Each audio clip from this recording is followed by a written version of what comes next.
Há dois motivos que o homem não pode ver Deus. Está escrito em Êxodo e Deuteronômio: nenhum homem pode vê-lo face a face, porque morreria naquele mesmo instante. Moisés viu apenas sua sombra, pelas costas ele pôde o contemplar.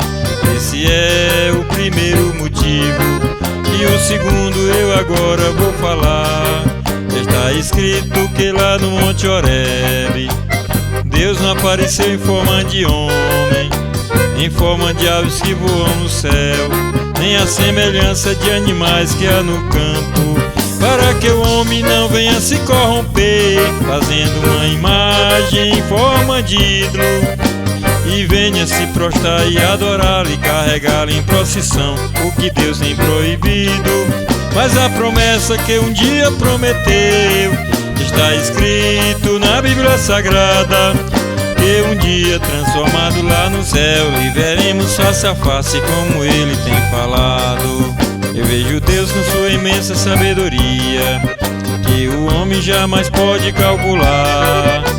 Em Gênesis capítulo 1 criou o céu, criou a terra e tudo que neles há. Eu vejo Deus criando todas as aves e animais de todas as suas espécies. Eu vejo Deus na escuridão da noite, descanso nele, o sono restabelece. Eu sinto Deus no perfume das flores, exala aroma em todo lugar. Eu vejo Deus nas montanhas, nas planícies, nas águas do rio que existe também nas águas dos mares, com grande número de seres viventes, que homem nenhum jamais pode contar. Eu vejo Deus nos dons e dádivas perfeitas, também toda a ciência nos dons materiais, que Deus dá a todos os homens para trabalharem nas profissões seculares.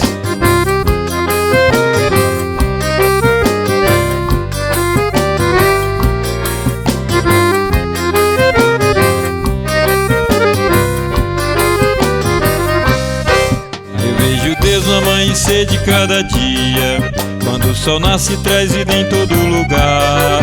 Eu sinto Deus no ar que eu respiro, também lhe ouço no trovão a trovejar.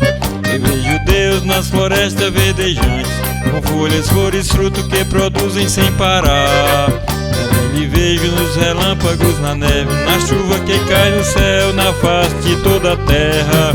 Eu vejo ele quando olho para o céu e vejo o ar que vem minha lembrança. Este é o sinal de Deus aos homens, toda vez que aparece Deus mostra sua aliança. Eu vejo Deus na lua e nas estrelas, com sua luz brilhando em todo o universo. Também lhe vejo no céu branco e azul, no norte e também no sul, no leste e também oeste. Eu vejo Deus numa vida transformada, que recebeu de Deus um novo nascimento, com os frutos do Espírito Santo na vida do homem em todos os momentos. Eu vejo ele em todos os dons espirituais, na vida da igreja trabalhando para Deus, fazendo discípulos em todo o mundo, para a honra e glória de Jesus, o Rei dos Reis. Também lhe vejo nas suas obras do presente, do futuro e também no passado. Ouvirei Deus no arrebatamento, quando a trombeta tocar, seremos arrebatados. Eu vejo o Pai na cura de todas as doenças, e muita dela o homem já desenganado. Eu vejo ele quando endemoniado, é liberto de todos isso e por Deus é transformado.